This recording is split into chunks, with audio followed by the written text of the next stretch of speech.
Mas umiigting ngayon ang panawagang isailalim si Pangulong Bongbong Marcos sa hair follicle test sa gitna ng patuloy na pagtanggi ng palasyo sa hamon. Si Daniela Paulita magbabalita.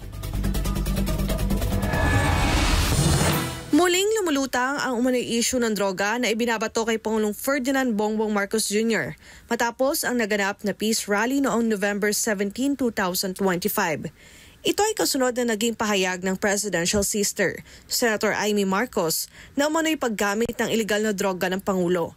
Matatandaan na noong 2024 ay unang umingay ang alegasyong ito nang isiwalat ni dating Pangulong Rodrigo Duterte na kasama umano si PBBM sa drug watchlist ng PIDEA. Sinundan pa ito ng controversial na Polvoron video.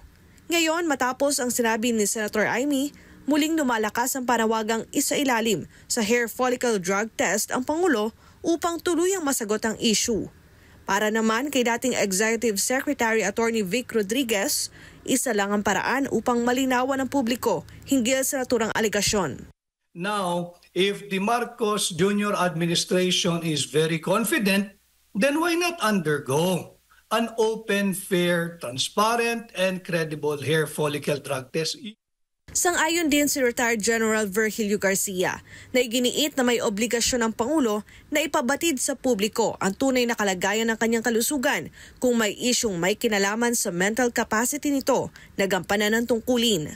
Under the Constitution, the President must comply with yung kanyang obligation of informing the people of his true mental condition because of prolonged use of drugs. Maging si Vice President Sara Duterte ay nagpahayag na rin na walang sinumang opisyal ng pamahalaan, lalo na Pangulo o Vice Presidente, ang dapat tumangging sumailalim sa anumang drug test kung kinakailangan.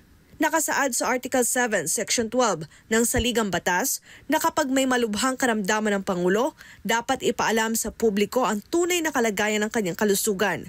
Sa kabila nito ay nananatiling matatag ang posisyon ng palasyo na hindi magpapadrug test ang Pangulo. Ayon kay Palace Press Officer Claire Castro, malinis ang Pangulo at hindi umano siya magpapadala sa anumang pag-uudyok na sumailalim sa drug test.